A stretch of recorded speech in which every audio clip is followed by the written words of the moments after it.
Good afternoon, Michael. How are you today? Good, yourself? Thank Very you. well, thank you.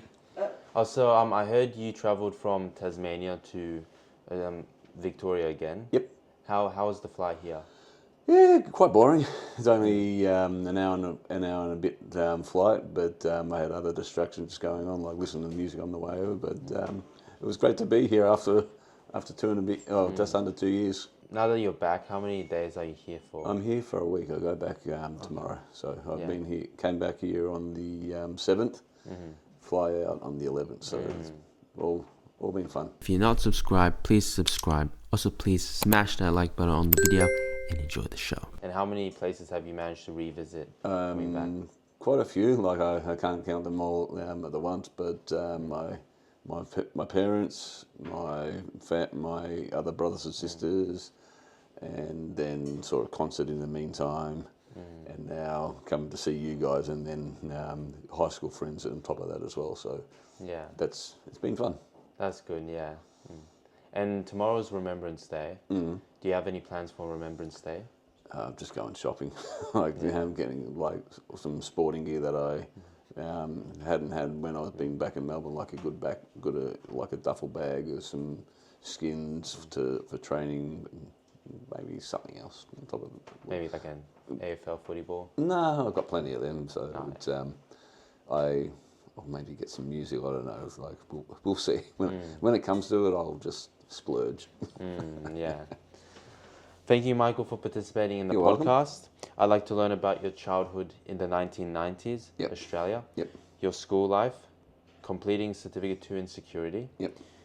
working as a security guard, Yep. meeting Arnold Schwarzenegger, Yep. and moving to Tasmania, and a lot more. Fair enough. I'll see how I can help you out. Like there may be some things that I can't disclose, but I'll see. Non-disclosure. Yeah, I'll see if I can answer them best in my abilities for you. So we'll see how we go. Yeah. How would you describe your childhood? Challenging.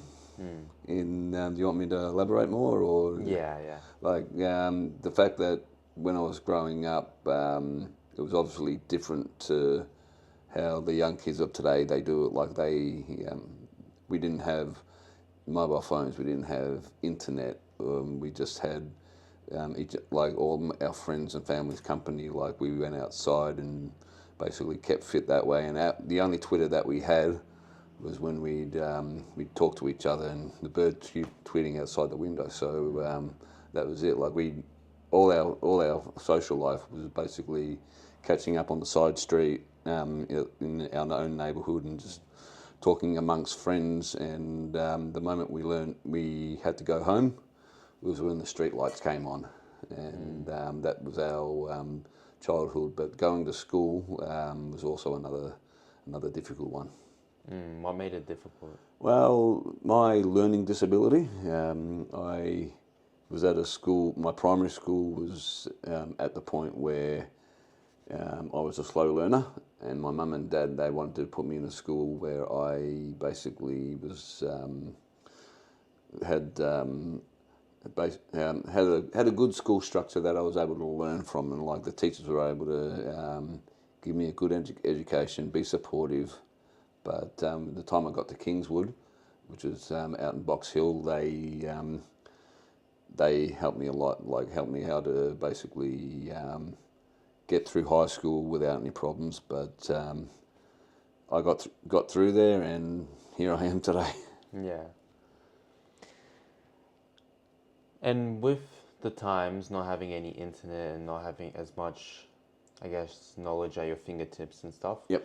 What were the biggest pros of that era, but what were the biggest cons of missing out from not having that information that you can get? The biggest pros were actually being able to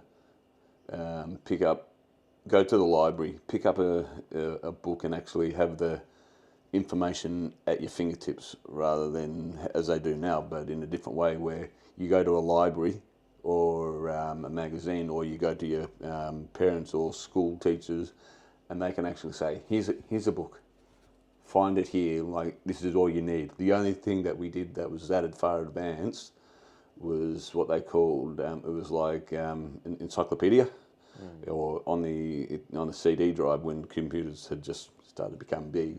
It was like it was an encyclopedia that was on a CD, but that came later. But all our education was through books. Actually, going to the library, picking up a book, looking through it.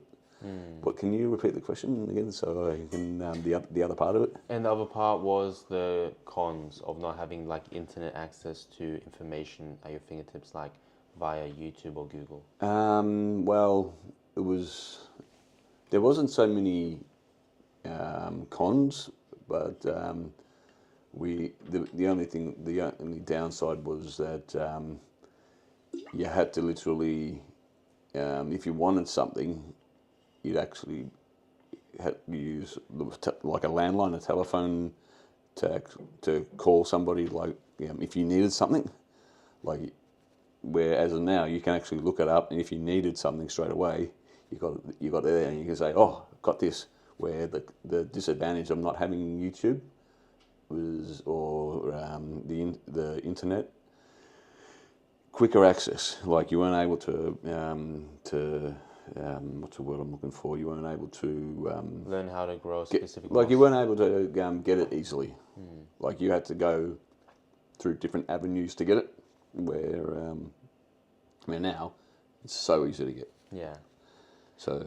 And how it like helps my personal life and goals was using a lot of YouTube to figure out what exercises to do and what nutrition to grow specific muscle groups in the body, which back then, if you didn't have that information, it would have been word of mouth in the gym or... Not necessarily. Like you actually had, the way we did it back then was actually having an instructor to show you, or you have like a picture on the wall saying this is this exercise.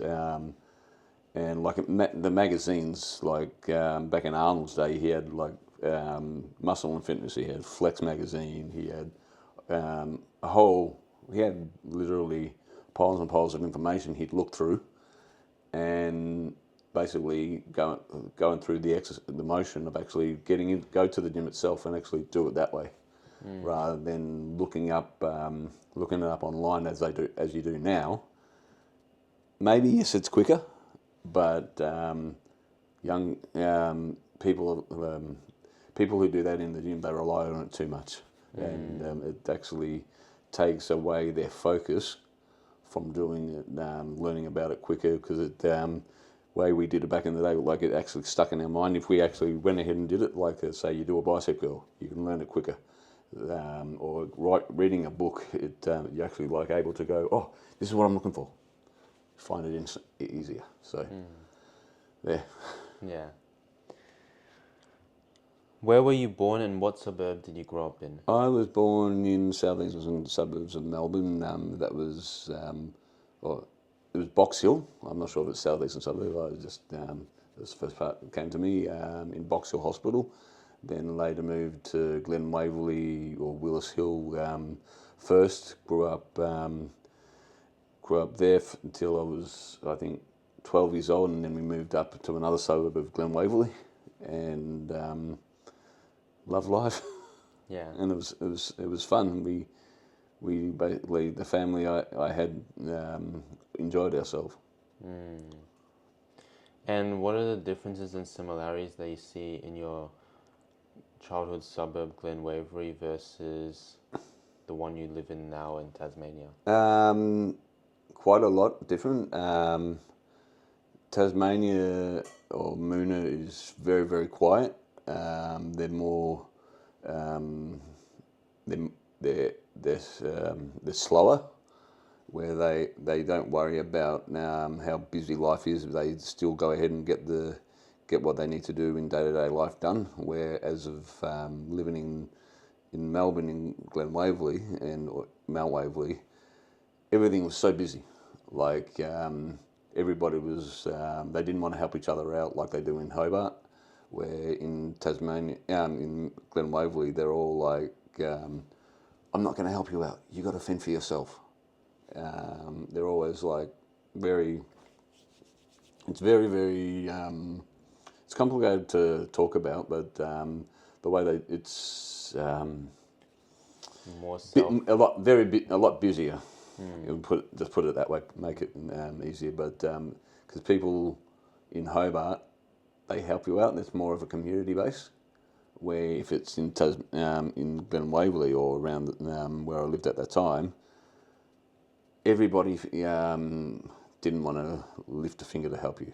You had to go out and actually do it yourself. Some people did, but compared to Hobart, where they help you out, compared to Melbourne, you don't get that hardly ever. Yeah. That's how I felt anyway. Melbourne's kind of more self-oriented, Yes. selfish, and more individualistic. It's what they call a dog-eat-dog world. Like everybody is like fighting to get the best position. Where that's what it was like when I was growing up as well. Like it was a struggle to get a job. You literally had to. You got more stress back then. When I was throughout high school as well. But when you wanted to get somewhere, or get a job, or get higher educated, the stress was on you yourself to get ahead. So hopefully that helps you in some way. Looking back, what major changes have you seen happen to the community back then versus now? Oh, very, very interesting. I saw that question before and I was like, it's going to be not an easy one to answer. Back then, you've had your family helping out, but as of now, I'm having trouble answering that. But it's pretty much we looked after ourselves, as I just said, compared to now living in Hobart. Everybody helps you out, so it's kind of one spectrum to the other. Yeah. What is the earliest memory you can remember Of my childhood? of your childhood? Geez. Earliest memory, basically coming from a German Irish background, having my family around, and basically learning how to grow up through the German heritage, through Irish heritage, and also learning how to be respectful to your seniors or the elder people in your family, and growing up with your brothers and having learning the German way of doing things compared to the Irish, where the Irish, it's more Irish and German, very family orientated, and that's what actually, when I met my wife, going into her family, easy, like it became like second nature, like because they're from European culture as well, and getting into learning to live with their family, a lot easier, made it very comfortable. So coming from a German background as well, also like you learn how to deal with people as well. Yeah. And I guess like the Russian side is pretty similar too. It's not exactly similar, but it has some traits that you can relate. I can relate to the Russian side, where similar food, similar way that they the Russian culture and the German culture. They when I say similar, the family relation, where they look out for the family. They're very supportive, and like the Irish, if something goes wrong or someone makes fun of the family, they get very they get very supportive. They band together. Yeah. It's like you need help with this, say with your homework or with your with what you're doing in life. They'll go, oh, come here, we'll help you out. This question's also about the multicultural side of your family that you just mentioned, with the German-Irish roots, but then also your Russian wife. Yeah. What parts of each culture do you feel manifest within you? Basically, the being family, like the family side of things, like being able to connect with both my own family and her family, and also the support base. Like they supported her with her uni and how she was growing up, coming from Moscow, and also she helped me with able to get learn how to deal with myself with my, because I had a lot of health issues, and discussing with her and basically the support base and family base, and I just love being a part of that. Where because my learning disability was one thing that I had trouble with, and my mum and dad, they tried to help me out with that by putting me amongst people that were actually smarter than I was, and some of it worked, some of it didn't. Yeah.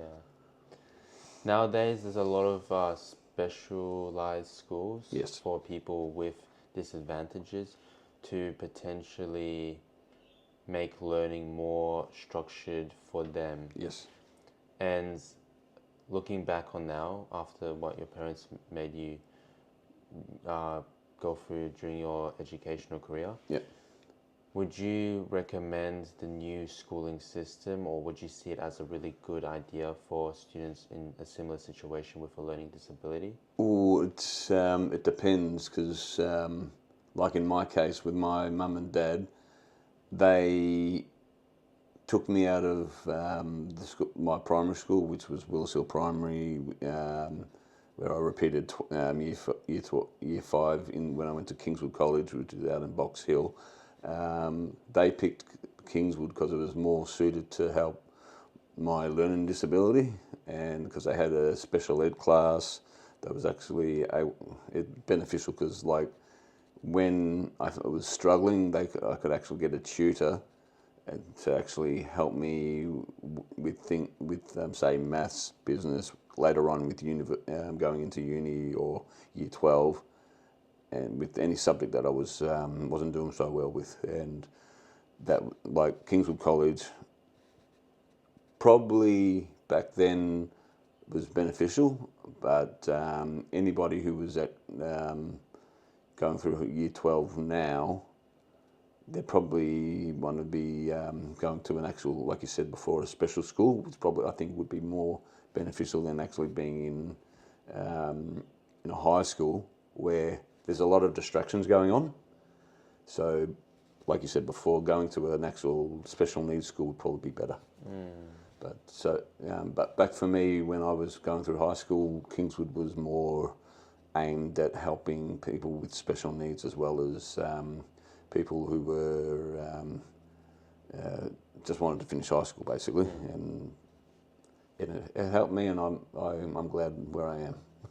And back then, when you were going through school, was it only the VC pathway to finish school, or was there alternate pathways? There was just basically more direct to finish, getting into VC, into uni afterwards. But there were other avenues, like if you didn't want to get into university and you chose TAFE, you had what was called a homeroom teacher. They could actually sit you down, say, look, year 12's coming up, what subjects do you want to do? What do you want to do after high school? And if you say you didn't get too much of a good enter score, which happened to me, the principal would come up to you and say, look, this is your enter score. What do you want to do? Do you want to go to TAFE, or do you still want to go to uni, because we can help you out with that? And I chose to go to TAFE, and I didn't need an enter score in the end. And it was like, okay, well, what am I worrying about? I ended up getting a career that I enjoy, and I didn't have to stress too much about it. How did you find school? Did you like it or dislike it, and why? I liked it because of the partying side of things, like the going out and just kept meeting up with my friends, which was good, but I struggled very much year 12 and year 11, because I was too distracted by that. But if I wasn't distracted, I would have gotten a better result than what I was. But having said that, I think it actually helped me grow as a person. The extracurricular activities like socialising, and it just became a blur. Yeah. What subjects interested you the most? Okay, I enjoyed sport. Technological design development was basically woodworks, and metal works was basically very hands-on. IT, because like I loved playing computer games when I was young, and also using computer helped along with my job later on, and also business, because when I wanted to do personal training, you needed that. And I just thought, if I had those 4 subjects, which I did, they were my 4 subjects that I did mostly in at the end of throughout year 12. I didn't need all the other rigmarole that went along with it, and I ended up getting not a good score, but I got what I wanted. Yeah. What were the extracurricular activities or hobbies you had growing up?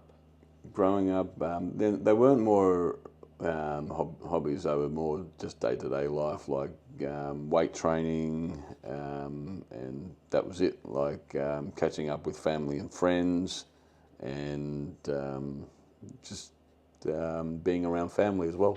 When did you start weight training? When I was 12 years old. That's pretty early. So I was 12 years old. My brother brought home a weightlifting set, and in that weightlifting set he had a magazine of Arnold, and he goes, "Come here, I want to show you. You want to try out a new weightlifting set I just bought?"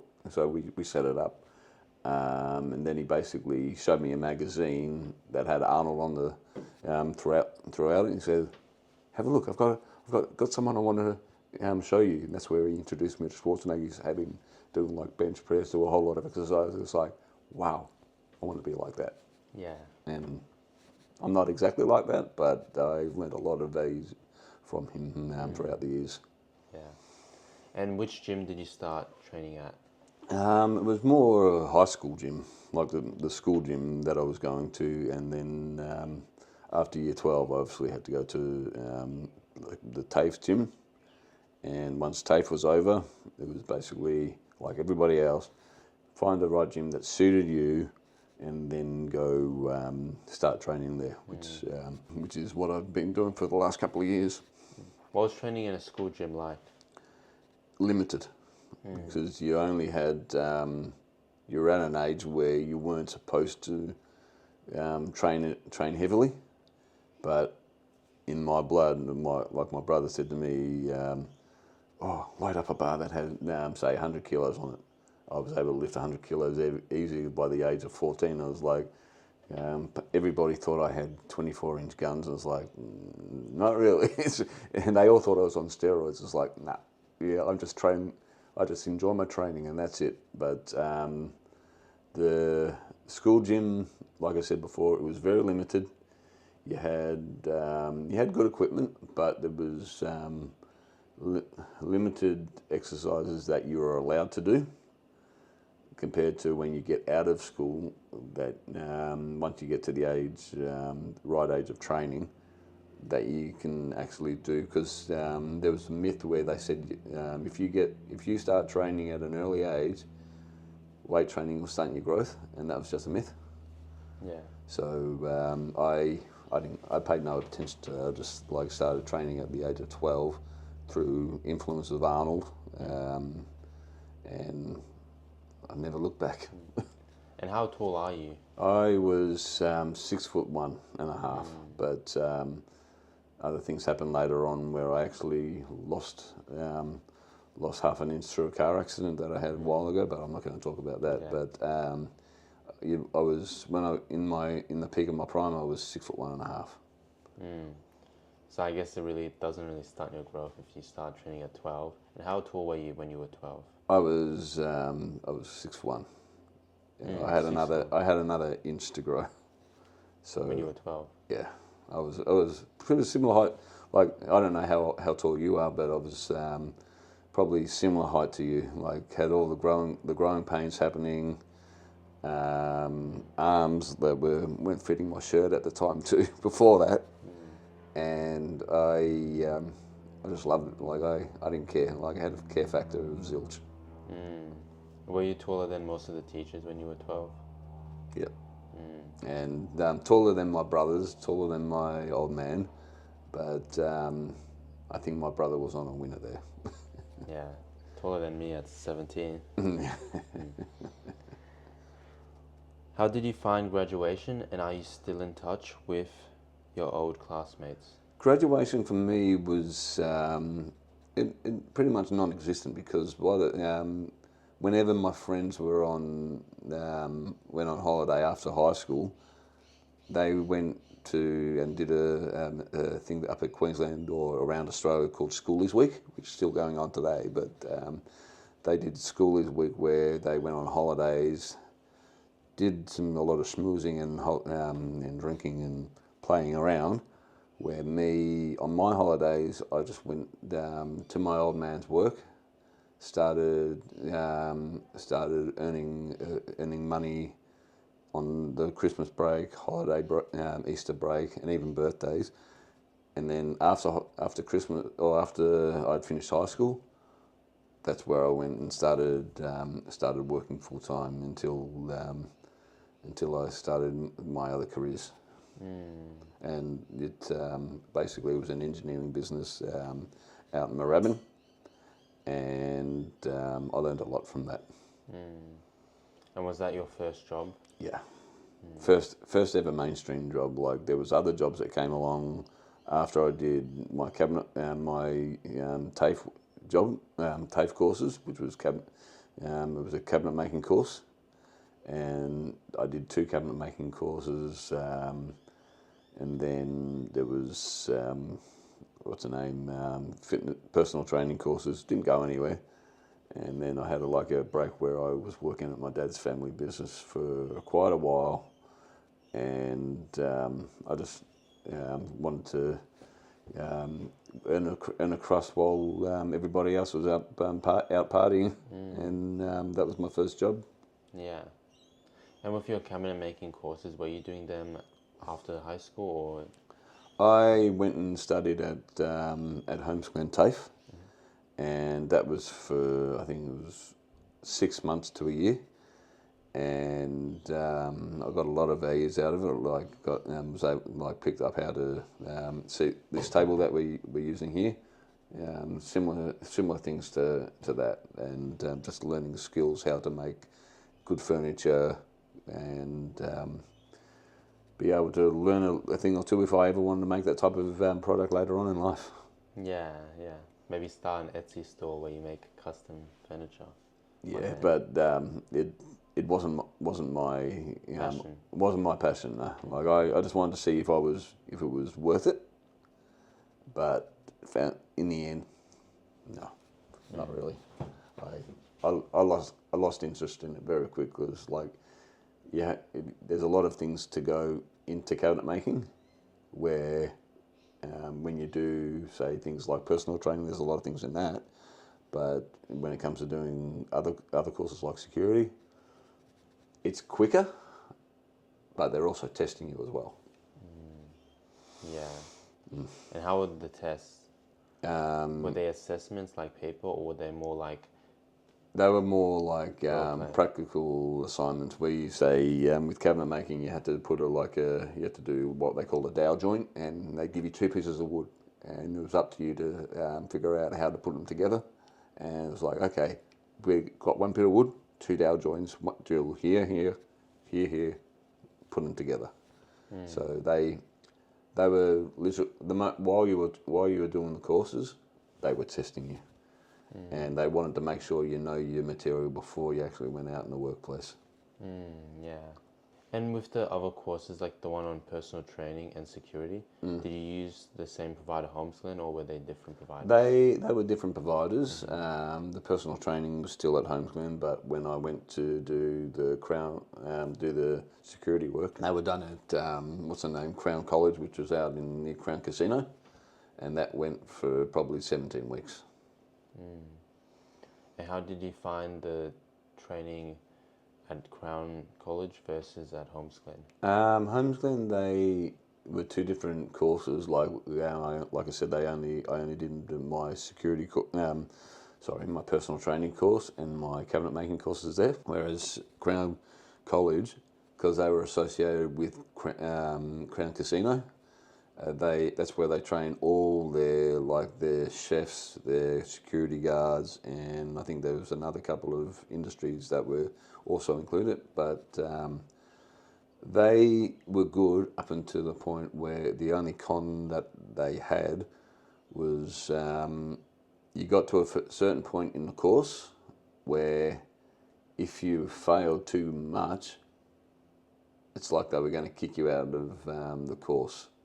So what happened with me, I got frustrated with this, and I spoke to my wife about it, and she basically said, and we both came to the conclusion it was talk to the instructors or the lecturers and find out if there was a way that I can actually complete the course and feel satisfied about it, and with the help of the lecturers, get it done the same time as everybody else without being kicked out.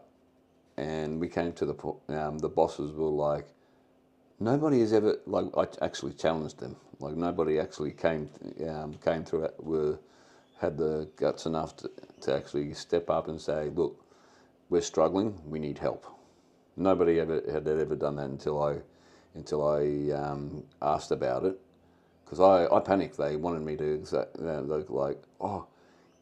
maybe security's not good for you. Maybe you need to actually do catering or cooking or something like that. Not security. And it's like, nope. I've come all this way. I'm not about to quit now. And so, long of the short of it is, they helped me with more support than I thought I was going to get. Completed the course in late 2018 because I had to come back to finish 2 other modules to finish it up, and they were actually quite pleased with how I went, and they were like, if you need any help later, if you're ever going to do another security course like bodyguarding or something like that, don't be afraid to come and approach us, and we'll help you out more. And that's how I got through doing my security courses. Like, I never would have done that when I was younger, but things came out that with influence from other people to actually make me want to do that type of thing and actually step forward and stick to my guns. Yeah. And did you end up doing the other courses like bodyguarding? No, I didn't. No, that's for later on down the track, where if I can actually do that when I want to, but it's another for another day. Yeah. What were the highlights from your first job? Highlights from the first job was actually there weren't really too much. Because it was like I said, it was all a blur, because I was new to cabinet making, and because I had to travel a long way, and it was I wasn't learning too much. I was more learning about finding out where the place was, and was spending most of my time traveling back and forth. And by the time I got to work, I was that tired. I was like, what's the point of doing it? And going all that way to travel to work where I can't concentrate, I'm exhausted, and I just hated it. That's why I didn't learn so much from it. And even though it was a good job, I didn't really learn that much. So yeah. I can't really give you a direct answer on that one. I'm sorry. Yeah. What influenced your decisions to do the Certificate 2 in Security? The fact that I had worked with Arnold Schwarzenegger, I didn't work with him, I didn't get paid by Arnold, but it was more, I signed up for volunteering at the Arnold Sports Festival in 2015, and I was like, all right, they've asked me to help out with the security bubble, which was chauffeuring him around the exhibition, and they chose probably a handful of other not security guards, another handful of volunteers to help out, just to be the extra bodies around the what they call the bubble, which is basically a big circle with him and the other promoters in the middle. And once I did that, they basically said to me afterwards, "Look, you're pretty switched on. You're good with taking orders and listening to what we have to say in a team. So why don't you get your security license?" And after that, 2 years later, it took me a long time to actually find out what the process was to get my license. But they said to me, "Look, give it a couple of years. You'll probably be a little bit older. Go for your security license, and because we really think that you'll be good at it." And I did, and I landed at the MCG. So that's what led me volunteering at the Arnold Classic, meeting Arnold as well, and also being able to work in the security bubble for him. That's what my main drive was to do it. Where was the Arnold Classic being held that year? That was at the Melbourne exhibition buildings, like what they call Jeff Shed. Yeah. And how did you find that volunteering opportunity? Great. I saw opportunities that I would never have done if I hadn't done volunteering. Met people like American bodybuilders, people who were involved in the industry, Australian bodybuilders, ones from who I grew up watching and learning from, and ended up chauffeuring them around as well. So it was a big influence on my life. And back then, when there was no internet, how would people like yourself be able to find the opportunity versus others who couldn't find it or didn't hear about the opportunity? Either word of mouth, newspaper, or on the television. And or at a sporting gym that if you went to, or a sporting club, they'd have posters on the wall, or any bodybuilding magazine that you got. The amount of advertising that was in them, they'd be able to say, "Oh, this is coming up. Why don't we try it out?" And that's where we got how we found out what was going on. And you saw it in a... I actually heard about it, the Arnold Classic, when it was on a billboard. And I saw it when I was driving to work, and it's like, "Ooh, let's see if I can volunteer at that." And I contacted the company or the gym, Tony Doherty's gym, which is out in Brunswick. Give it a hashtag on the bottom of the on the bottom of the podcast, but contacted Doherty's gym, spoke to him about volunteering. They sent out a registration form. Got a call back, probably this was late 2014. Got a message back about it and say, "Come in for an interview." Got an interview got a position on the volunteering group that day. And I was like, yes, part of the Arnold Classic now, so let's go for it. And how old were you when you got that I opportunity? was 15. No, sorry, not 15. I lie. I was 2015. I was 25. So fairly young. Yeah. So I think 2015, yeah, right age. How did you find the course content in the Certificate 2 in Security, and how many different skills did you learn during it? Oh, it was a tough one. It was a 17-week course, they had, I think, 59, around about 59 assessments that you had to do, like one after, because it went for 3 months, and after each module, they had an assessment that you had to do, and it was tough, like, because they were little. They weren't. When I say little assessments, they were more like little questionnaires. Like you had to multiple choice. Like if you didn't get one right, the teacher would come around and said, "Oh, explain this. What do you mean by this? Do it again. Do it again. Do it again until you got it right." And it was like it was so draining on your mind. That's why people weren't doing so well. But it was like, okay, I've got to write the right answer, and if I don't have the right answer, then that's why I got a tutor to help me out with that. Like I did it outside the class, then I had to away from all the other people who were doing the course, and I got there, but it was tough. Yeah. So very tough.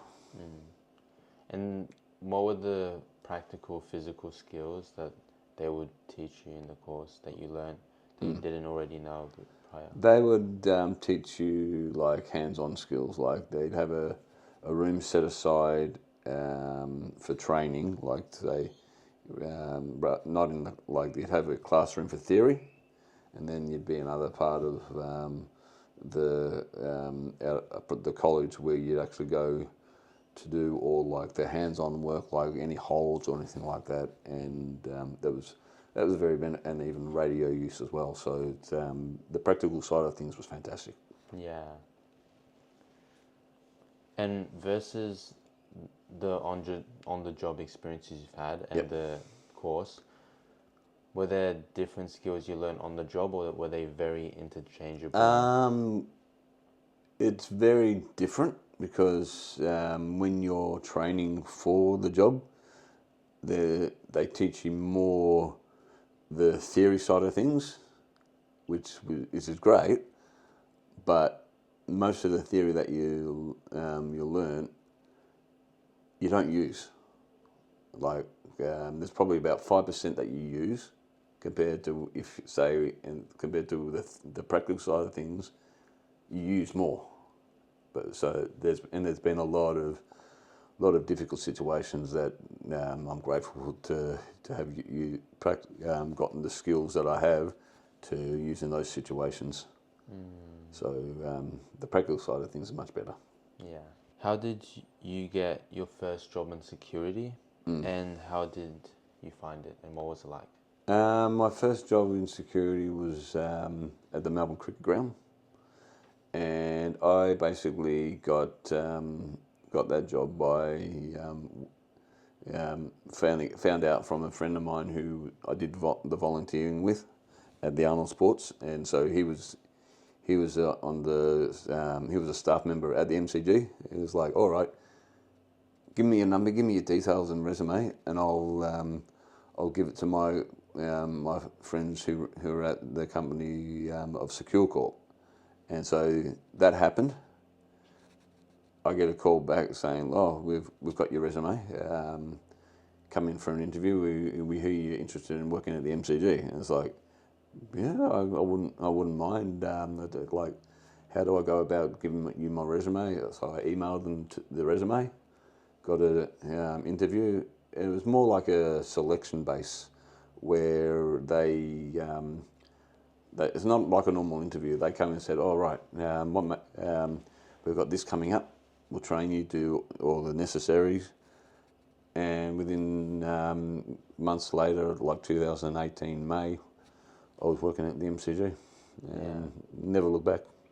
And did it feel like a big jump going from where you were working previously to straight away the MCG Melbourne Cricket Ground? Yes, very, very big, because I didn't know how to talk to people, where in my job you're talking to people almost every day, compared to working in a family business where that's slowly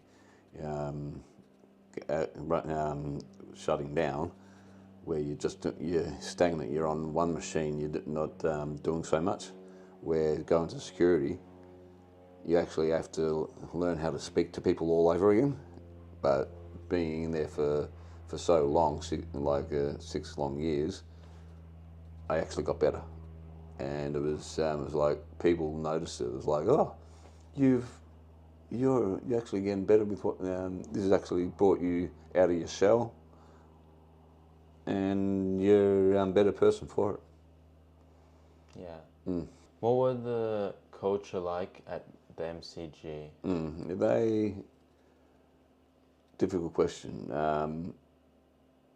They were good. They helped you out. They helped. They wanted to make sure you excel. They were helpful. They also made sure that if you wanted to progress in your career, they gave you a lot of room for growth. But there are other things that I'm not going to talk about. But the part like being in the security guard and actually if you wanted to actually step up a level and actually go into be in a higher position, they gave you the option to do that, which happened to me quite a lot of times. But the ability to move ahead in your job, it was always there. Like because you're allowed to do, you could work in events. And then later on become a senior in the event security, and also working for the MCC, which is like another security company within the MCG as well. So like they gave you a lot of room to get higher up in the in security. Yeah. And working at the MCG, did you get to meet or see a lot of the AFL players? You did. You also, because that was the main main part of the whole reason why you were there. Like you were there for most of the year for football, a little bit for cricket, and then whatever other concerts were about or non-football events were coming about, you were able to take a big part in be involved with it, and that was great. Like I enjoyed every moment. Yeah. What are the positives and negatives of working in security? Positives, growth, in able to like move forward in become like down a lot of other avenues. Like so you could work in retail, you could work in crowd control. List goes on. But there's so many avenues that you can work down. So that's the positives. But and then you ask the negatives? The negatives, I would say one word: politics, which was something I don't like talking about. But the politics is the worst thing about it. But just all like the growth and being able to go down different working avenues is probably better, is the best part of it. Yeah. And then the negative is the office politics. Yeah, which don't talk about. Yeah. Does that also, did you also witness a bit of sport politics, or because you're completely separate to like the sport department? You do see that, but it's also very separate to security as well. So you don't see it as much. Yeah. How many companies have you worked in security for? And what makes a good culture apart from a bad one? I've worked for I think it was 3. The first one was Secure Corp, where I worked both over first in Melbourne and then a little while in Tasmania, and then there was MSS, which was mostly Melbourne based, and then there was another company called Kevlar Security Systems, which is only Hobart, and so that's 3 companies, and the one that I enjoyed working for the most was Secure Corp, but once I moved on from them, KSS was, which is Kevlar Systems, Security Systems, was my favourite one, because like you're more, it was more relaxed and more like of a happy feeling, and I got a good vibe from them. More like a corporate family. Yeah, like because they're very community based. Like nothing wrong with Secure Corp, but my time with them was magnificent. And once I moved to Tasmania, I had to say goodbye to them because I felt I was moved. I had my time with them, but I needed to go to another company and just start fresh again. And with Tasmania and Melbourne's security work, what were the major differences of working as a security guard in Melbourne versus in Hobart? In Melbourne, I think it's the culture, like the culture within the security. Like you have a lot of companies that they're very professional, and that's a good thing. You get that in all the companies, but when you go over to like another state, it's totally different. Like they've still got the professionalism, but they're more. It's more helpful. Like they want to see you thrive, but they don't push you. Like they say a lot. They give you suggestions of what you want to do in a nicer way. They're not so militant. And where the companies in Melbourne, they were like that, and they were like, we won't give you opportunities unless we know that we think you're capable. Where in Hobart, they help you, they like nurture you along, and they'll come to you and say, look, do you want to? You sure you still want to do it? And said yes. And it's like, well, good, because we're happy with your success, and we want to see you get further, because like we haven't told you to do anything. You've done it yourself, like your own self motivation, and that's what they saw. They saw me come across from Melbourne from what they call anybody who comes across from Melbourne or the mainlanders, and like so, they said, you're from the mainland, you come in here, you're that much more professional than any other guard we got, and they if they see that in you, they help you out, and it's like, we want to actually develop you more and like see you progress and get further than where you were. Step out of your comfort zone, and that's what I did. Yeah. Do you recommend young people get into security? Not that young. Like if they're 18, I feel it's a little bit too young. Like they've just stepped out of high school and their brain hasn't developed and they haven't learned the tricks of the trade of like, say, compared to someone who was 20, where they've been out of high school for, say, probably 1 or 2 years, been to uni, and they have gotten an idea and their brain is still developing. But if it's the age of 18, I feel it's too young.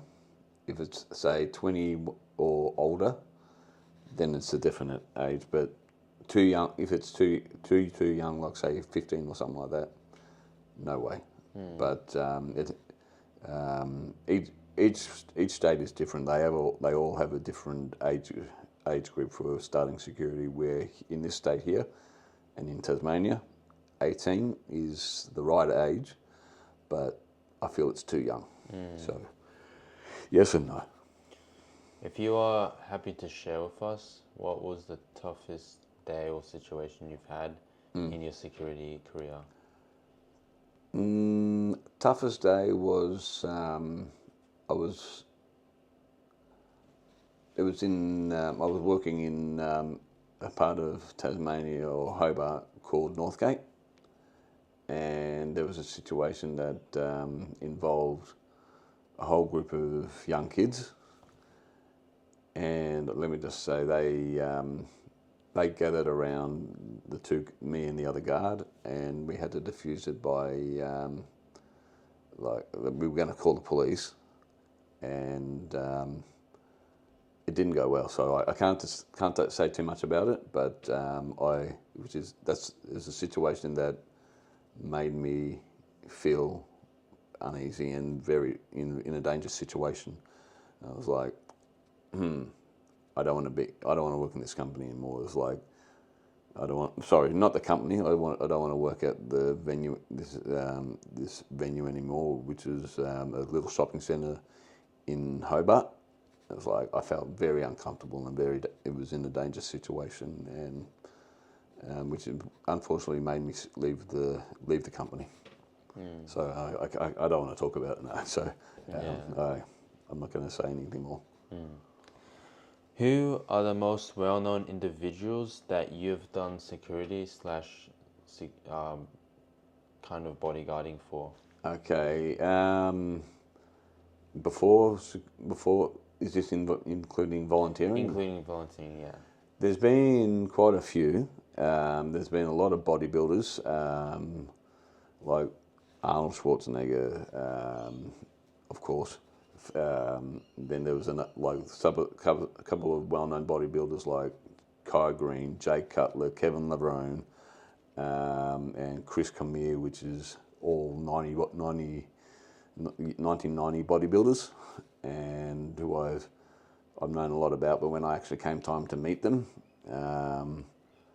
they actually appreciated the fact that I wanted to get them get them to where they wanted to be in the exhibition, because what we had to do is we had a small contingent of volunteers who were in charge of actually getting the icons to where they need to go. And then there was a couple of other AFL players, like there was Adam Muse, Richmond coach, Alistair Clarkson, North Melbourne coach, and Chris Fagan, which was the Brisbane coach. And so I was basically, this is when I was over in Tasmania. They basically, when they came off the bus to when they basically coach escort, and of course Arnold Schwarzenegger.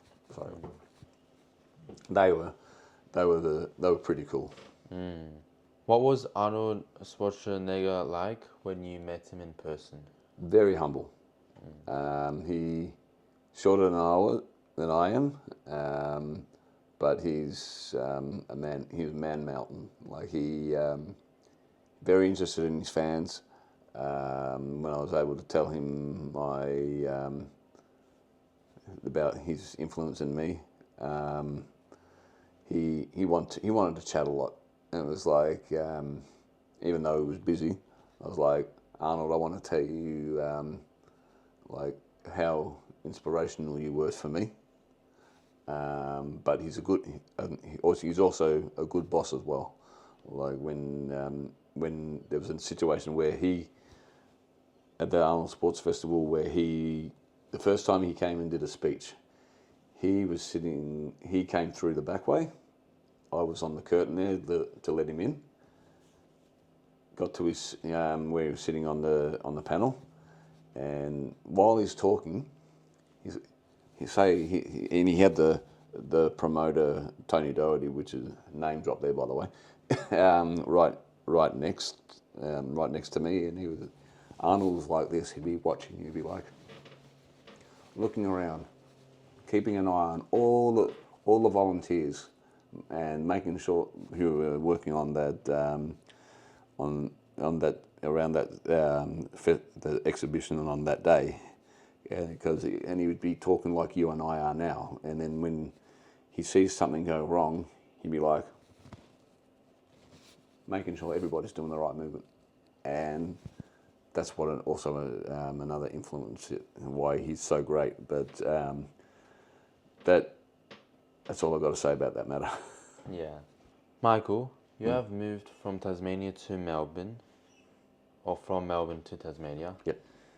What do you prefer from both cities and states? The peace and quiet being in Tasmania, because living here since I was born here, it became too a whole lot of stress. Like I can't put it any simpler. Tasmania, it's like very small compared to over here, but and just the peace and quiet for Tasmania is great. But living here, I feel sorry for like all the young guys everybody who are up and coming, and I wish them all the best. Like the fact that they've got like a lot of they're living in a big state, like Melbourne and Victoria is a huge state, very flat, but it's very, very busy, and that's what I became to start to dislike, because it's everybody's fighting for themselves. Where Tasmania, quiet, and so they let you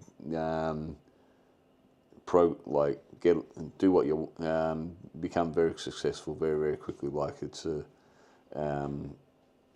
lovely. I'll just say that much. It's absolutely fantastic. And what parts of Melbourne did you prefer? Just around the city, like the outer suburbs of Melbourne. Yeah, not worth it. All I can say is not worth it. But because of everybody was not so helpful, because they were like if somebody wanted your job, which was how it was when I was growing up, if they wanted your job, they'd fight you for it. Like, and they knew that you were going for a job. It was like, oh, he's going for that job. Why don't I go for that job? Let's see if I can get him. So it's just like what the saying, dog eat dog world. Yeah. Very much the case.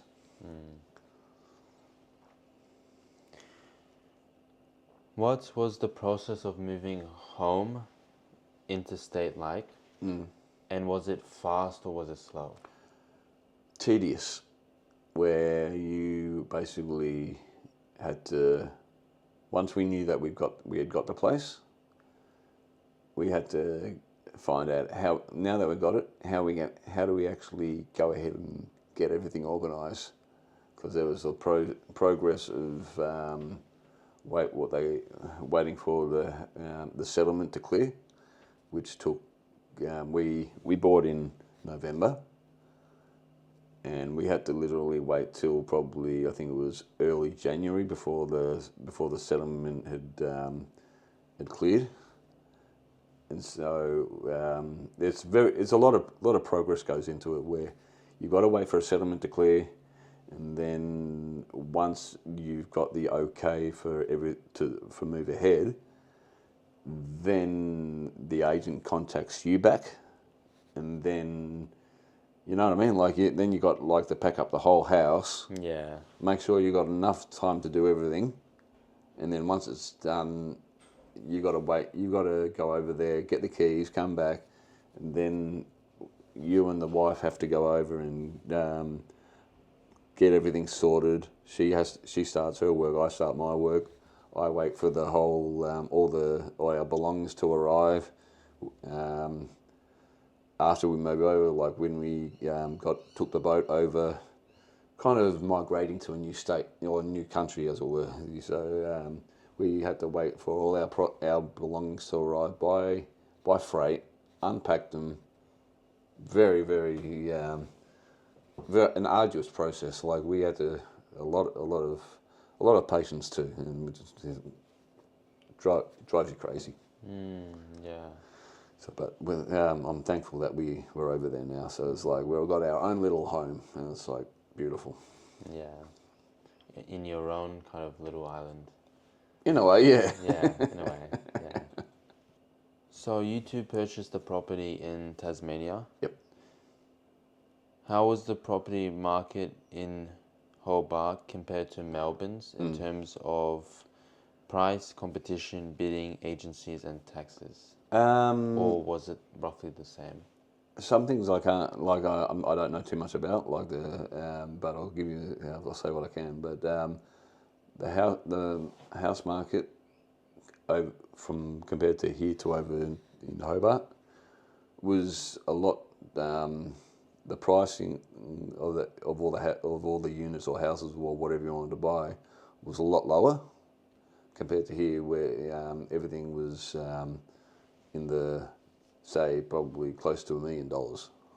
Where over in Tassie, you could buy a house that was basically minimum 330 to high 500s or 430 as well, and you'd easily be able to break into the housing market compared to over here, where it's like it was still literally crazy. Like that's another reason why we moved, because the housing market was so expensive, and we just wanted to start a fresh life over there. But it was so easy to break into. Excuse me, because we had a manager. No, not a manager, an agent to help us look for units, and they did all they checked them out, did everything that we wanted to, and they communicated with us probably almost every towards the end of every week. And if I saw a house which is the one that we moved into, if I saw one that I liked, I'd ask them to go check it out, and which they did, and history speaks for itself, and we got the place that was a lot cheaper than everything else, and I'm happy about that. Yeah. Have you done any renovations to the place? Yes, we have. Yeah. And what were they? We air conditioning put in. We got air conditioning put in. We got concrete just done recently, and also fence put around the property, and we're going to be putting like little garden beds around the place just to make it very homely. And yeah, it wasn't much to do. Like by the time if any of the family members come over and visit, they'll see the difference. And it just made it very, very homely, which is they're going to be there for years and years. We just want to plan it so we know what we're going to do and if we can afford it or not. Yeah. What are the biggest differences for people to know between life in Tasmania versus Victoria? Well, it doesn't matter what state you're in. Just one thing I've learned from family, my mum and dad and my own relatives, just be patient. Just don't go gung ho into everything. Just like be patient and make the right choices. Like for me, I almost could have not been in my where I am today. Like because I worked in the family business till 2017 from 1996, and if I hadn't met my wife, I wouldn't be where I am today. Like, because you gotta make the right choices. Like if people say people start saying to you, we recommend you do this. It's not you saying.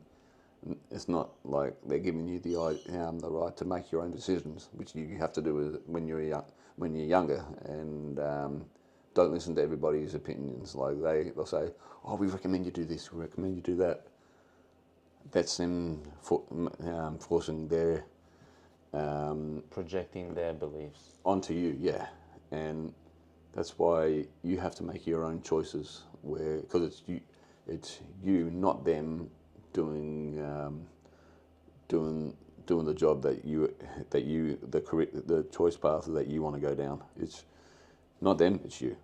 And if you go through life listening to them the whole time, it's gonna make you so unhappy. Like you go, oh, but we want you to do this. You have to be in the right mind frame to actually say, all right, I know what I'm going to do. don't be afraid to ask your parents though, or any of your friends or your family. Mention to them, say, look, I want to do this. You can listen to. Don't get me wrong by me saying like all of this, but you can listen to your parents' advice. Just choose the one that you choose the right advice to move forward, rather than contributing every little bit, because otherwise you'll still be going back and getting over swamped by what they're saying. You're not going to be able to make a decision on it. Like for me, I'm getting sidetracked here, I know, but for my people, all my mum and dad was like saying, "Oh, we want you to drop out of high school. We don't think moving onto high school is finishing high school is worth it, because we want you to do trade school or something like that." And it's like, I want to finish high school because I've come all this way. I'm in year 11. I've got one more year to go, and I want to see how I go. And because when you do VCE compared to what it is, I don't know what the name of it is now, but when you get like you're able to add you're able to put the school that you went to on your resume, and that counted for something. Where if you dropped out of high school and went to TAFE straight away, it's a good thing. You can do it, but if they see that you haven't finished high school, say, "Oh, why didn't you finish high school?" And it's like they kind of like say it's a bad thing. It's not, but it gives you an advantage to move forward compared to everybody else who has dropped out. It's like it's not very successful. I'll just say that much. Yeah. With the youth crime crisis at an all-time high in Victoria under Jacinta's leadership, is crime also on the rise in Tasmania, or is it much safer in Hobart compared to Melbourne? Very good question. I've got a lot of thoughts on like Jacinta Allen's how she's doing thing. And I don't really want to talk about it. I keep it to myself. But I just say a lot of negative from my own point. I think the majority of Victorians have that. The crime rate compared to now when we went over to Hobart in this state, it's actually gotten worse. Thanks to Jacinta Allen, and I'll just leave it at that.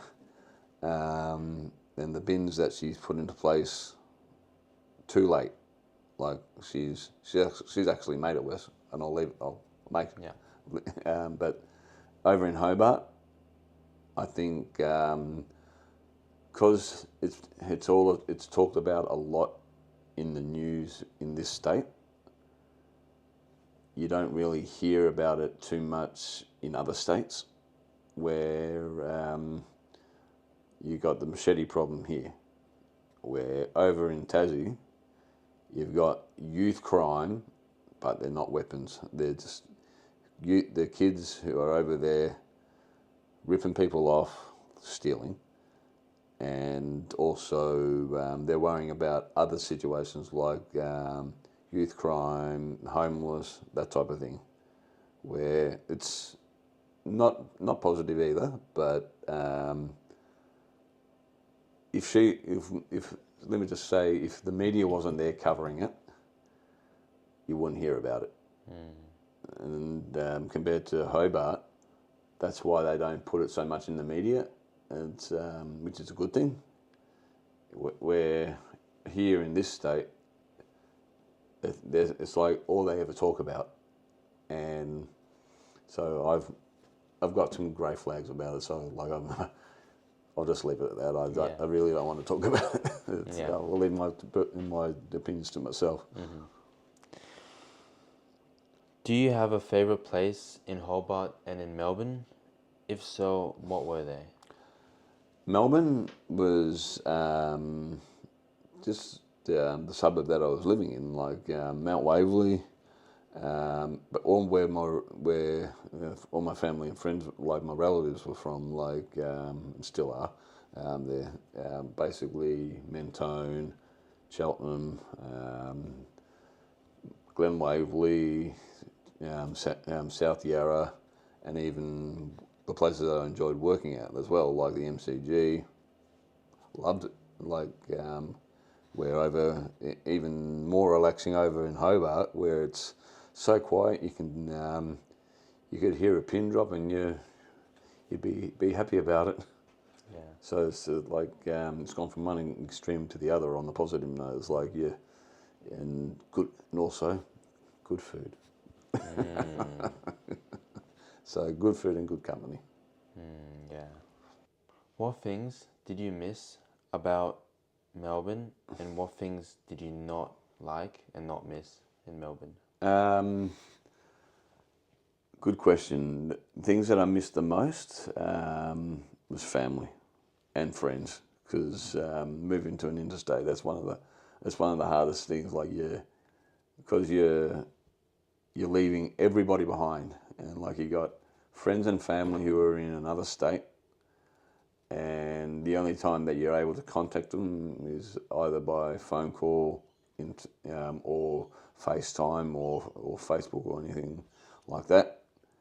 Where over in over Hobart, because you're a new person to that area, to that state, you got nothing, and it was like you got nobody to turn to, nobody to have somebody come over, apart from if you have a wife or you got a husband or whatever, you can speak to them. But that's even that can get a little tedious, like, because you've only got each other. Where if you're like for my family members, some of them who moved from one country to another, that they would have gone through the same thing. But myself, moving from Melbourne to Tasmania, very, very hard, because I didn't want to do it at first, but when there was like personal issues that happened to enforce moving over there, like car accident, it actually made it a lot easier, because I was able to think about it in the hospital bed. But it was like, all right, should we move? Is it a wise decision? But once it felt right, then I was like able to tell my wife, like, look, let's do it. I can't be bothered being in this state for too much longer. Let's go. Let's move over there. So we did. But and it's a much more easier lifestyle. Yeah. So I miss family and friends and some work colleagues, and that's about it. And it's a lot fresher air over there as well. It's fresh air, but also it's compared to over here, a lot more pollution. Like pollution in here, not Hobart, but it's, you can wake up in the morning and you look out the back door, because our house backs onto a mountain, like what they call Mount Wellington, which is Kunyani in native tongue. And if I'm not feeling awake, all I have to do, look out the back door, much better. I've got Mount Wellington looking at me smack in the face, and I'm like, I feel better now. I can go along with the day. So it's beautiful. I'll say that much. Yeah. What are your favorite parts about Tasmania and places in Tasmania? Just the sheer the beautiness of it, like it's so it's, you got the mountains around you, and it's like magnificent. All the views are awesome. Like if you come over here, you don't get that. You can't. If you go to Melbourne, you can't see that like anywhere. Like you have to go literally out to Mount Buller or something like that to do that type of thing, see that, to view that type of thing. Where Tasmania, as soon as you arrive at the airport, mountains, you can see it. A small area, right there. It's so it's quite a big comparison. Have you done any hiking in Tasmania? Because I know there's a lot of hiking trails, and when we visited, we saw some cool ones around the mountain. Yep. Have you? And if you have, what were they, and how many have you done? We haven't really done any like hiking, but we just all the trips that we went on. Like we went to Bruny Island. We went to Bruny Island and basically did like a lot of walks, all the popular tourist walks, like to the lighthouse. When we drove up to Mount Wellington, we did a lot of walking around Mount Wellington. Once we got up to the top, all the little from the lookout to all the pathways there, and yeah, we did what we were able to do due to the weather as well. So, but the most enjoyable one was I have to say, was when Dash and I went, my wife and I went down to Mount Buller, and this was for like I think it was a holiday, Christmas, like either a birthday holiday or Christmas holiday. I don't know if you've been to Mount Buller before. I have. I believe so. Yeah. Where we went there to do whole under skiing, and basically we had one free day where the weather wasn't so good, and we were fortunate enough that it cleared up enough, but still freezing as anything. We basically we came this close to getting to the top, the pinnacle in Mount Buller, and we were that close, but I couldn't go on anymore. It was like I thought the weather's because you could see it, the front moving in, and we just basically stopped what we're doing, went and had a coffee or a hot chocolate just to warm up, and that's the most like adventurous I've ever been up at Mount Buller compared to Tasmania, because Tasmania, we've just been there haven't lived there for that long. We've got years and years down the track to do any exploring. So that was my favourite one. Yeah. Has the nature improved your sense of calm while living in Tasmania? Yes. And with the differences in climate, is it a lot more cold over there in Tasmania? I don't think so.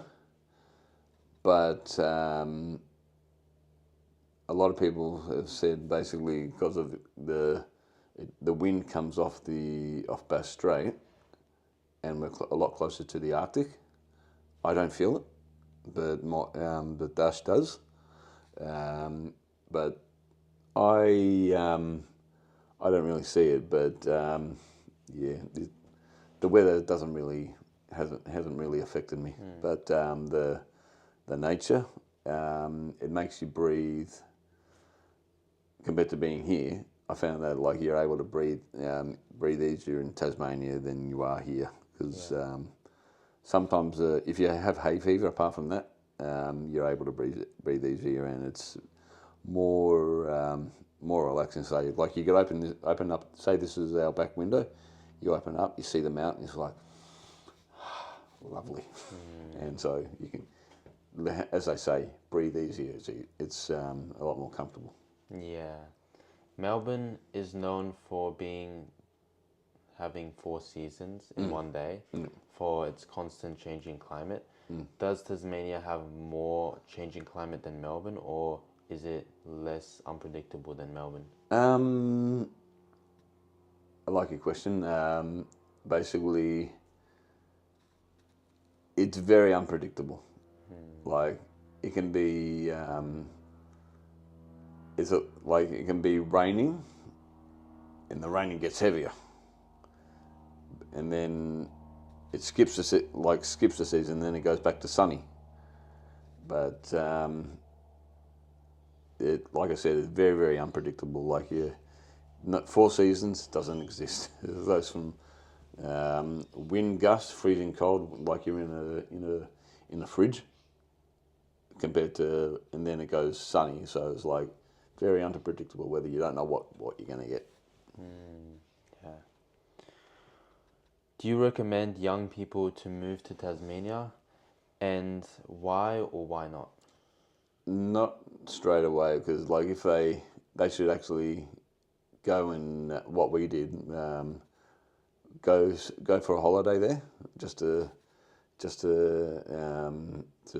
investigate or to put some research in. If they want to, they can. Like, I'm not in charge of them. I don't know what they're like, but just as long they can do it, just as long as they research and they know what they're getting in for. But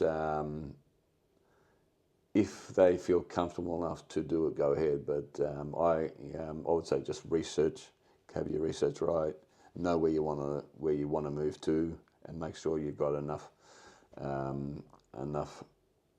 finances to help you out. But it's really up to anybody who wants to do it. Like, they don't have to be young, they don't have to be old, because Tasmania is really an old, you can retire there at the age of 50 or something like that. Like, they can move at any age, but you got to be so prepared to before you go down there. That's all I'm saying. Like, preparation is everything. Yeah. Is there also more food shortages at times where shops don't have a certain type of fruit or vegetable and bread because it's harder to ship imports, or is the grocery store similar to Victoria where produces? It's not so much like Victoria, because Victoria, it's Victoria being bigger, they're able to get it from Queensland easier. Like, they don't have to ship it over an ocean, where they can get it from the farmers around the state, like go from Sydney to Adelaide to Western Australia. All those, they help each other out. Where Tasmania does struggle at times, because they're mostly farming and like a small state, where if they want to have food imported into the state, they'd have to have a huge amount of shipment coming in. So Tasmania does struggle, and it is hard to live over there if there is a food shortage. But thank God we haven't been around when it happens. But yeah, it's not as easy to live over there if you're, like I said before, if you're not prepared, then it's hard. If you are, but you have research and you've prepared for it, then it's easier. For international migrants moving to Australia, do you recommend them to move to Victoria or to Tasmania? And if so, why? Probably not to Tasmania, because it's not easy to live. Like I said before, if you want to live somewhere where there's a lot of people and easy to get a job, live in the mainland. If you're happy living on a state that's got probably a smaller work industry than the mainland, come to Tasmania by all means. But only if you want to go there for a holiday first, and leave it up. Cast your own opinion if you want to live mainland or Tasmania. But for mostly work, I probably recommend mainland. But because there's not so much work in Tasmania to go around, because it's hard to find a job easily. Yeah. And have you found that salaries have been impacted because of the difficulty to find jobs versus in Victoria and Tasmania? Salaries, it's it also that's with any like, if you go to one company, from one company to the other, one's going to probably pay you more or less depending on who you're with. Like, I won't say too much about it. Like Secure Corp in Melbourne, it was a good wage. Tasmania. No, that's what. It was unfortunate that that was the case, because there's certain license agreements that you have to do to transfer over there. Like you get like what they call, I think it's a mutual agreement, where it's like goes with your license to start work over there with your Victoria license, security license. It allows you to work over there without any trouble, and that helps you out. Where if you were to get work over there as well, compared to here, you'd much better working here and stay here and only go over back and forth for leisure. So it depends. Yeah. After living in Tasmania for how many years? We moved over in 2024. So almost a year. Yeah. Just over close to 2 years. Like at 2026 will be 2 years.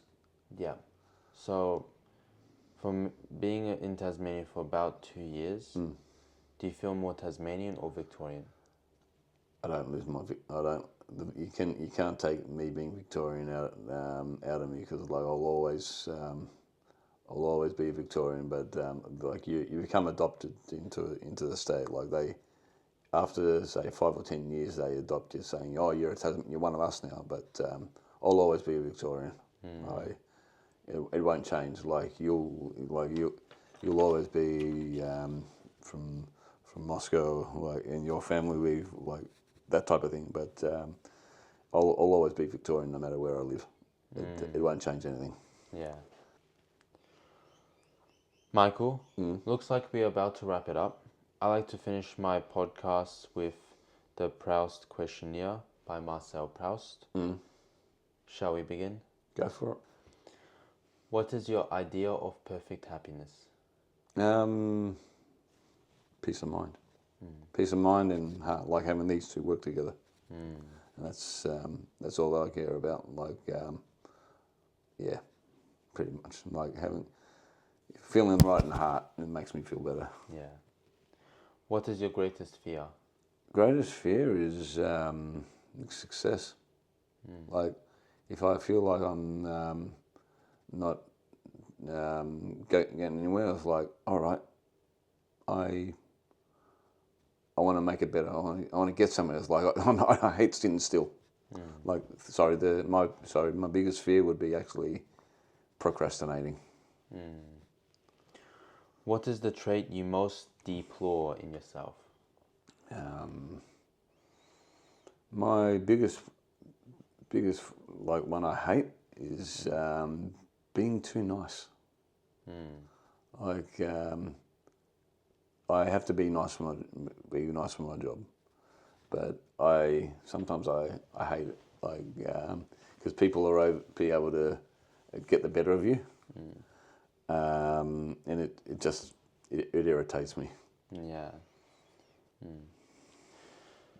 What is the trait you most deplore in others? Stupidity. Like I see it almost every day at work. It's like with all the patrons that I deal with at the nightclub that I work at, just the way that they handle themselves in day-to-day life, and they think, like, when they talk to you, it's like, you're ridiculous, mate. I just shake my head the whole time. It's like, nah, that's a good one. I'll just like have a good day. Yeah. Which living person do you most admire? It can only be one person. Arnold Schwarzenegger. What is your greatest extravagance? Elaborate.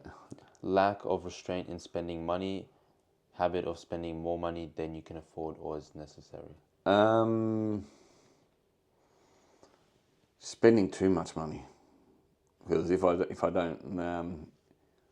don't have it, then it affects my day-to-day life. Like because I used to be like that. I used to be if I thought I had a lot of money, and it's like if I'm unable to pay, say, for like a bill or anything like that, I'll be like, it gets you depressed. So I hate I hate spending money when I can't like spending money is good, but when I can't afford it and it's already late and I've realised it's like I shouldn't have done that, and then it's like I end up kicking myself afterwards. So yeah. What is your current state of mind? Anxiety, and I got a lot of anxiety. I've come to the point where I hate being around people because they make me anxious. Like not like family and friends or anything, but people at work. It's like I just find I'm looking around the whole time. It's like, okay, don't want to be here. Like the anxiety kicks in. Yeah. What do you consider the most overrated virtue? Elaborate. Virtue, behavior showing high moral standards. Anybody who thinks they're better than you. Like another one for Arnold. I agree with what he says. Like ignore the naysayers, because they'll always try to put you down. Like and any like people who say it can't be done. It can always be done. Like that's what Arnold says. Like if they're saying, oh you that's where, remember how I was telling you before about they're having opinions, and they say, oh, you can't do this, you can't do that. Arnold was the first person, like when he was growing up, when someone said he can't do it, he'd go ahead and do it and say, look, you tell me I can't do this, I've gone ahead and done it, so it's like I beat you to it. So like basically, it was virtue that you were asking about. Basically, having someone saying that type of thing, I get irritated with. And it's like, all right, you want to tell me how to live my life? I know how to live my life, and that's it. Yeah. On what occasions do you lie? Oh,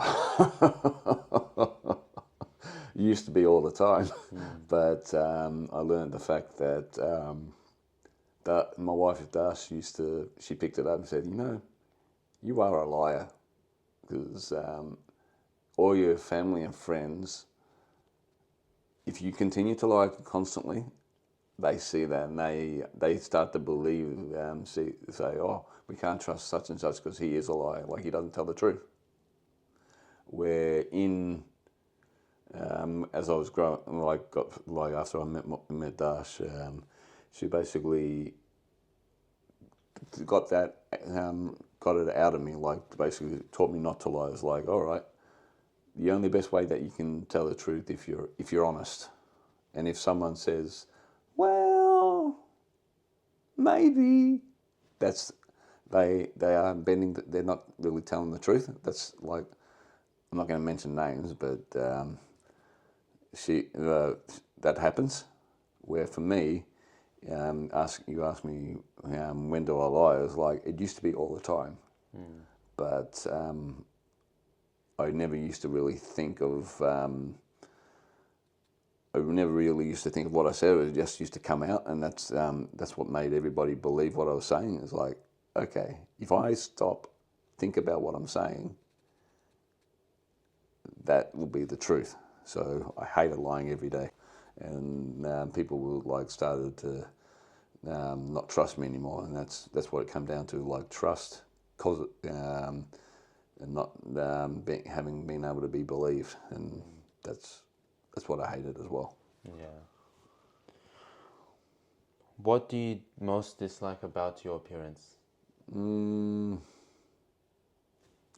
that I dislike it, because other people, they always see it. I don't see this big hulking person. Like I just used to see basically like a straight line. I didn't really see all this muscle, all this anything, but I just hated feeling like I just hated feeling like a stick. And now that I don't have anything problem with my image anymore. And but also having a baby face, I hated. Yeah. Which living person do you most despise? Oh, I can't mention his name. I really can't. Because I don't know where this is going to go after this, but yeah, the President of the United States at the moment. I'll just say that. That's a fair point. Yeah. You're probably the third guest I've had mention that. Yeah. To that question. What is the quality you most like in a man? Be themselves. That's all you got to be. It's like you got to, because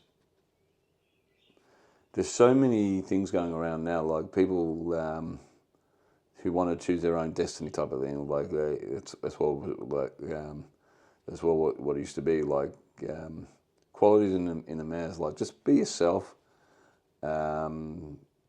Be good to your heart, and just learn how to have fun. Like if you get too caught up in your own life, your own job, and everything, you'll miss it. Like if you stop being the person that you are, people will go, "What's wrong with you? Like how come you become so serious all of a sudden?"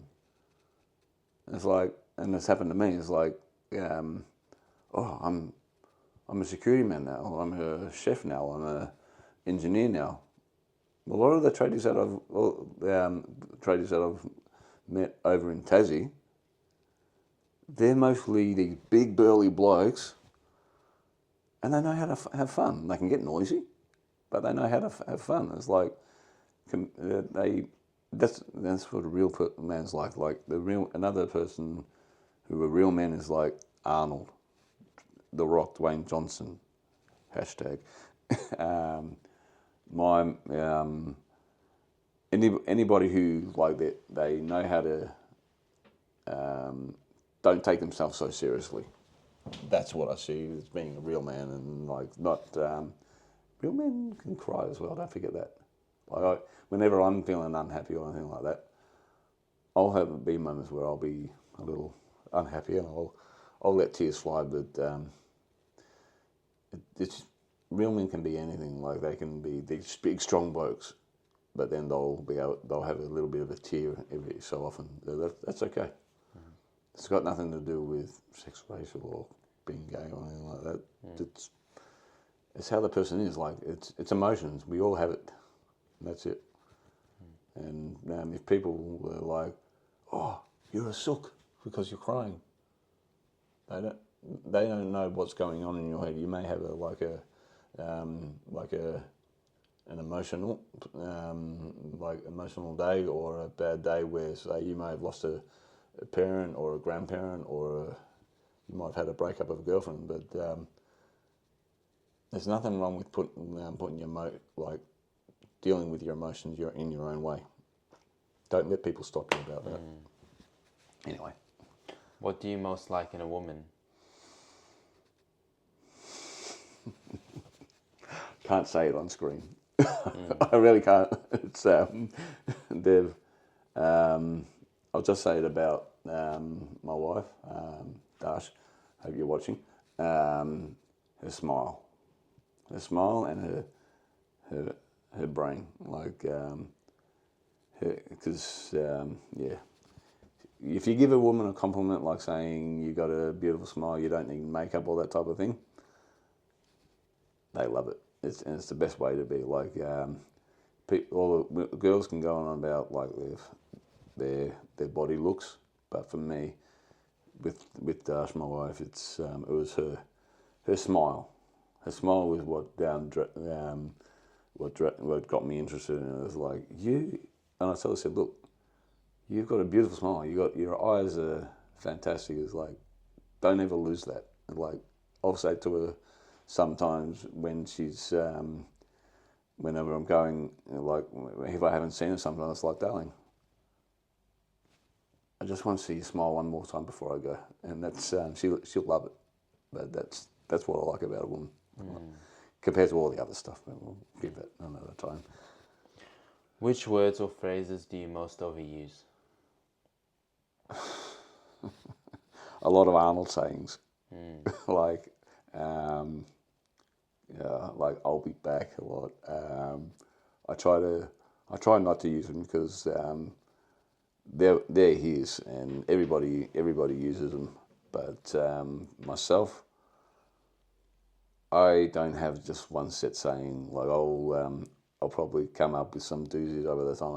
I won't even know I've said them. Like she'll say, "You realise you've just said something totally not like you, but it was so funny."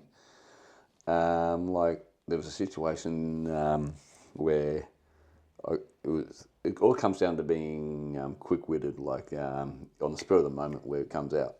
Where I don't have any sayings, as I just said. Where if someone's asked me something at work, like it happened a couple of months ago at work, where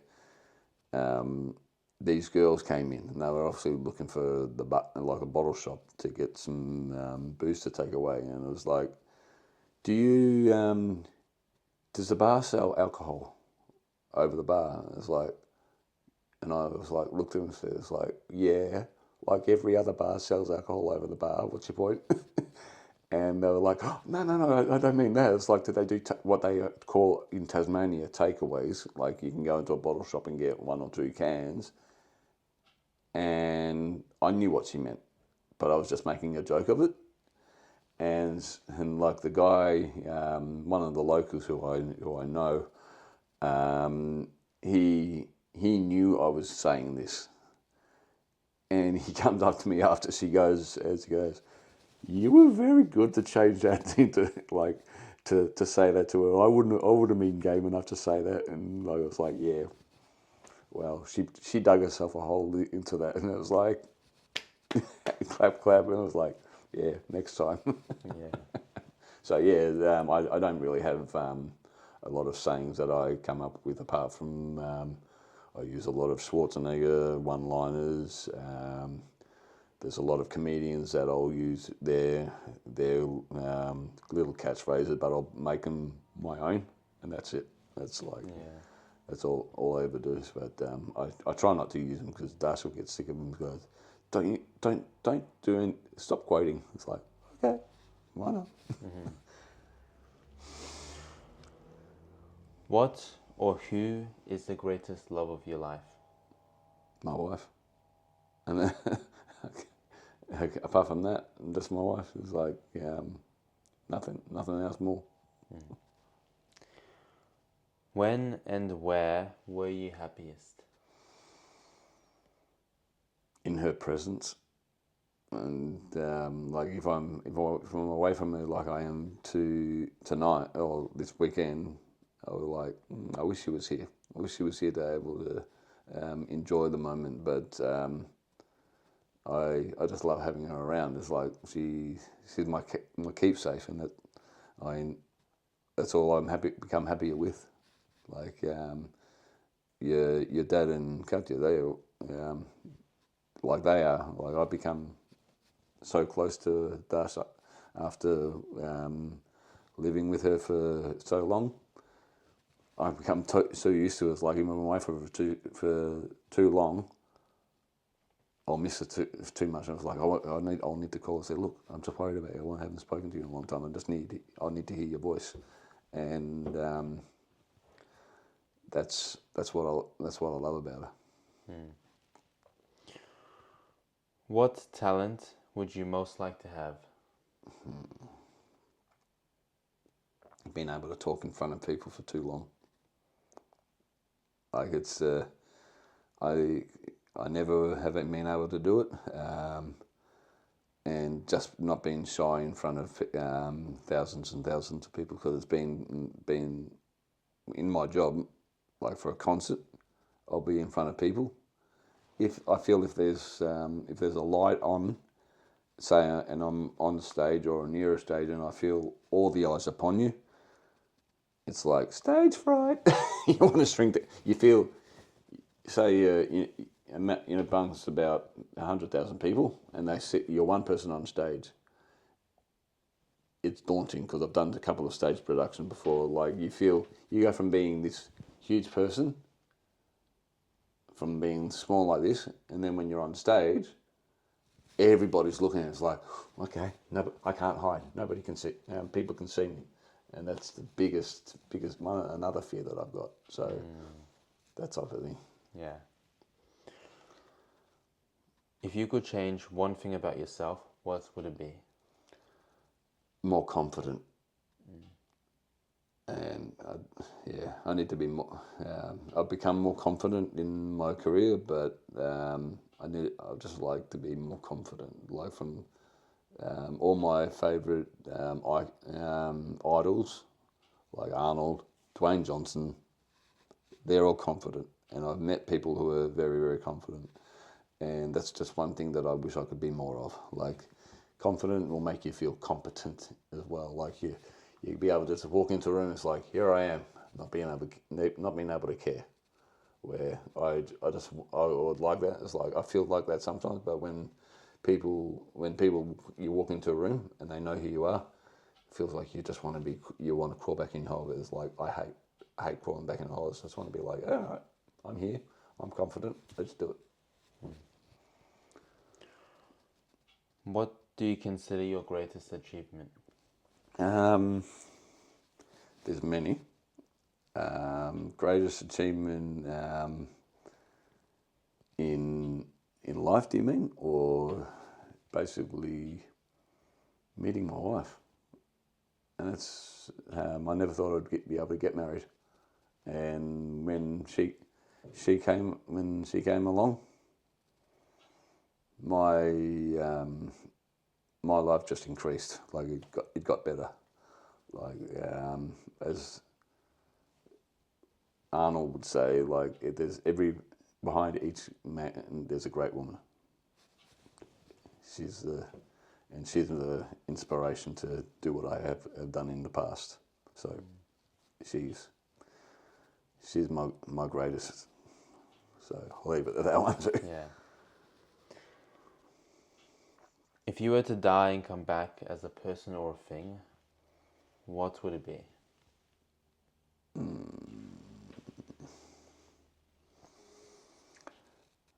I wouldn't be able to tell you. I wouldn't know. Like I probably want to come back as like a Viking spirit or something like that. Like yeah, that's all I can give you. Like I something that's like a god or something like that. Just someone who's like got prowess and like power, but doesn't they don't take people for granted. Like yeah, basically that's the type of person I've always wanted to be like. Like a superhero. Superhero, or like a Black Adam or a Hercules or a Conan or something like that. But someone who treats people how they want to be treated, and like crush enemies, see you driven before you, hinted elimination of the women. That type of strength, Conan the Barbarian, alongside with the other two, like Hercules or Black Adam, just mix them together, and it's like that type of all those qualities. I love that. So that's what a spirit that I'd always want to be like. Yeah. Where would you most like to live? Where I am at the moment, like a place like that, like say Europe or Scandinavia, or someone that's got like feels like anywhere that feels like home. Like I'd be happy to live in Victoria again, Tasmania, wherever I feel comfortable and I've got a good support base around me. What is your most treasured possession? The car I drive at the moment, like it's a beast. It's a Toyota Hilux 2023 model, and it's a beast. That's all I can say. My prized possession is my car, because I lost one through a car accident, and now I've got something that's even better. And that's my prized possession. What do you regard as the lowest depth of misery?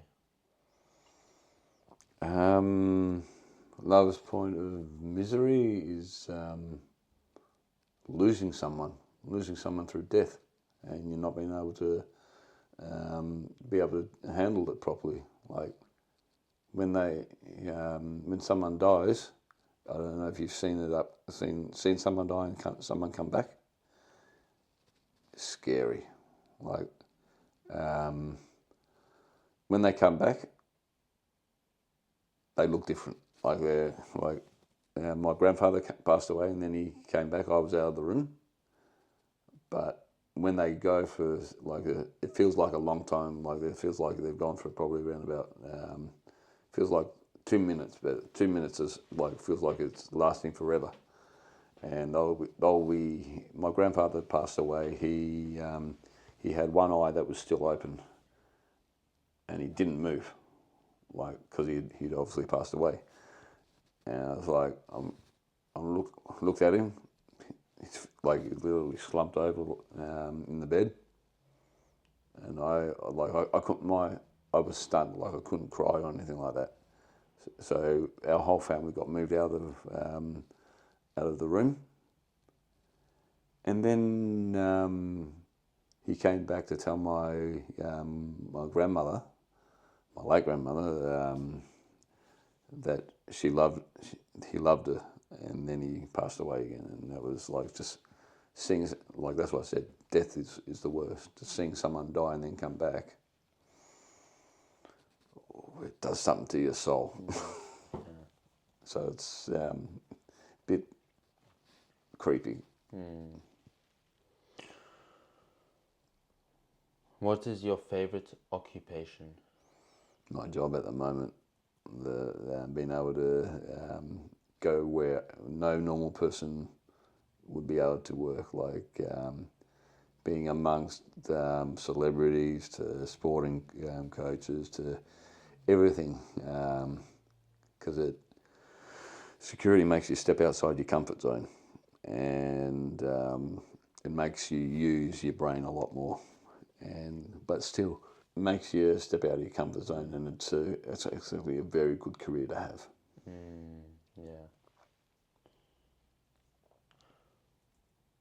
What is your most marked characteristics? My most marked, I would say, is my good nature, and the just being able to put up with a lot of people's negativity, and having a lot of resilience, and being able to put up with a lot of people's crap. And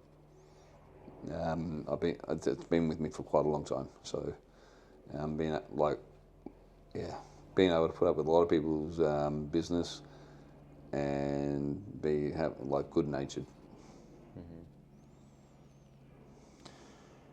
What do you most value in your friends? Loyalty and honesty. And if they loyalty, honesty, and being able to just being able to not being able to take themselves so seriously. And that's all. I'm very simple when it comes to that. Who are your favorite writers? I don't really have any favourite writers. I can't give an answer on that one. Because I don't read that much. Or my motivation, or my books that I've read are probably by the artists themselves, or movie actors that have done motivational speeches. But one book, Bram Stoker's Dracula, books like that. I think it was Bram Stoker. I like creepiness, and Stephen King novels, but from what I've seen only on movies. I haven't read too much of their books, but those type of authors, I don't read much, so it's hard for me to answer that. Yeah. Who is your hero of fiction? Of fiction, like make-believe? I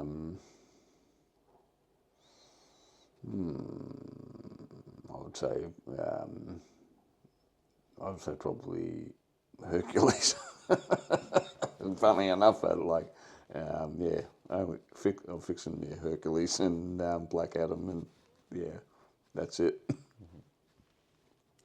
Which historical figure do you most identify with? Probably, I like Ragnar Lothbrok, who's like a Viking. It's not just one Viking; it's all of them. Just that culture as well. So, any Viking around that time, like Ragnar Lothbrok, or Floki, who was the trickster, all of those guys. So, it's not just one person; it's a whole bunch of them. Yeah. Who are your heroes in real life? Arnold Schwarzenegger, and my late grandfather, who's not alive anymore,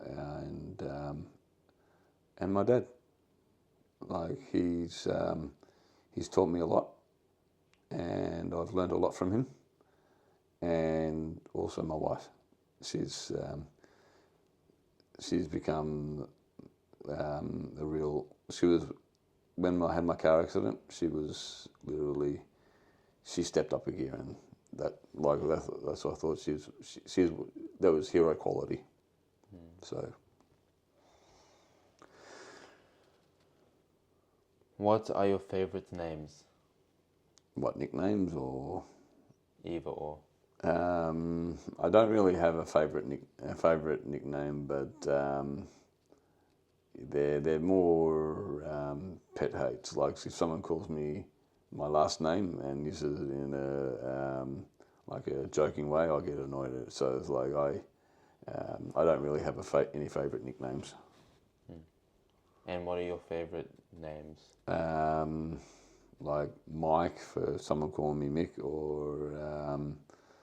or anything that is a shortening of a like an Australian slang name, like calling me my name in actually using of it, or as my wife calls me, like Misha, that type of thing. So I think it's something totally different than what I used to be called. It's like, so I can use that as a real name, which I do, and it's become a favourite.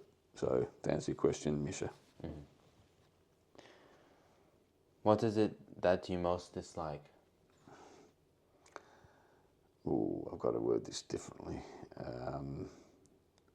Liars. I dislike. I hate liars. Like knowing, because from experience, like coming from myself, I used to be a big liar. So it's like I'd rather have somebody tell me the truth. Or that's why I hate people who lie. And it's like, okay. Yeah. it's something that you start to hate over time. What is your greatest regret? Not being able to say goodbye to my grandfather in the proper way.